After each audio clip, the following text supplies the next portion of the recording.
My name is Brian Storm, and I will be your guide for the Digital 6 event in NHL 19. I'll tell you what's good about it, what's bad about it, and if it's even worth your time. Despite the hype that has been built up on a number of the NHL teams' social media, this event's pretty small. They released 6 new jerseys and a few alumni players that you can get your hands on. Let's start off with the sets. There are new team building sets. This was introduced to us with the last event, the Halloween event. By turning in a specific gold common card, such as a Chris Kunitz and 5 gold commons, you can get a gold rare. That gold rare and nothing special whatsoever, except you can put it into the event set. Detroit's team building set says this pack contains an 81 overall Anthony Mantha. Well, thanks for telling us what you got to put in. Tyler Bertuzzi feels pretty left out right now. And last event, these gold common cards were going for quite a bit, except this time they're not going to go for as much just because the gold rare card that you get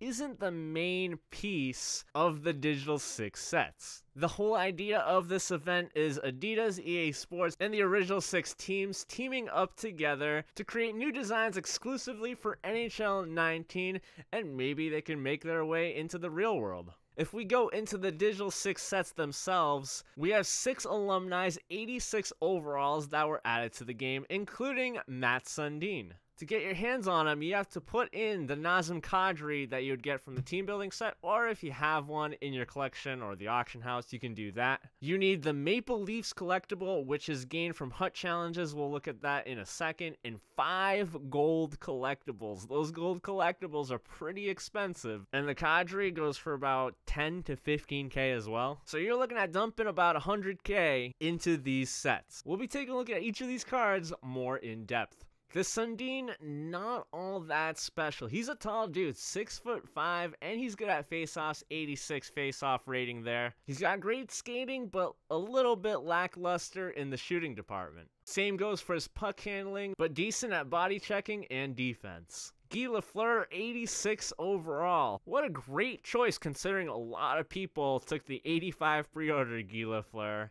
That's okay, but he's got 89 skating and shooting, which kind of makes him feel like an 89 overall. So I definitely approve of this Guy Lafleur if you didn't get him the first time around. He's got great puck handling skills on top of that, decent passer, and he's got the speedster synergy. Don't expect him to do as much for you defensively, however. Rick Middleton for the Boston Bruins. He's got that Herculean flow. You gotta respect that. Stats-wise, he plays kind of like what you would expect out of an 86 overall, except for the part where most 86 overalls in this game are way worse than what their overalls indicate. So I'd say he plays more like a true 86 overall, and he's got great awareness and poise to go along with it.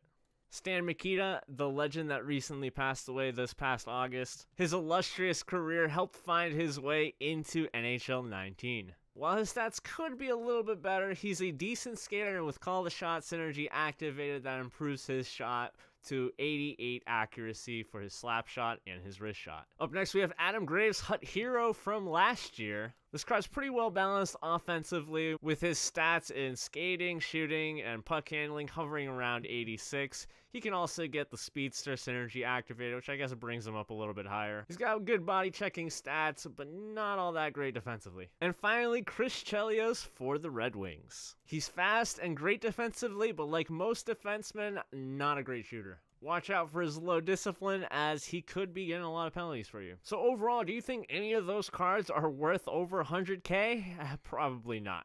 Pick yourself up some other alumni cards in that range. A card like Yvon Cornwallier is probably a better option. He's way faster and has a better shot. Going into the Hut challenges, you can face any of the original 6 teams. The first time it's on semi-pro, the second time it's on superstar. When you beat them on semi-pro, you get their jersey that was released, the Digital 6 jersey. And then beating it on Superstar gets you that collectible, which you can put into the set to get one of those 6 alumni cards. So clearly it's not enough to get those expensive gold collectibles. You also have to be pretty decent at the game to win those challenges and get the Digital 6 collectibles. Or you can just buy those cards in the auction house if you want. If you go into the store, you get to open a free pack and get a free jersey of your choice. Or get all of them by doing the challenges. These jerseys, in my opinion, hit or miss. The Montreal jersey, awful. It's just a little too plain. I strangely like the Blackhawks jersey. It reminds me of the Native American culture. New York kind of looks like they just won a beauty contest. Red Wings, I liked it better with a D. The Maple Leafs one, I'm kind of on the fence about. It's like the Team Canada jersey, but blue. I feel like if it had text in the middle saying Toronto, like Maple Leafs, or just Toronto, it would be better. But I'm not a designer, so don't take my word as gospel. As for the Bruins, I think I just like that they went in a different direction. People always say don't touch any of these original 6 designs, but because they haven't been touched, there hasn't been a whole lot of creativity around them, so I kind of applaud the Bruins design for trying something different.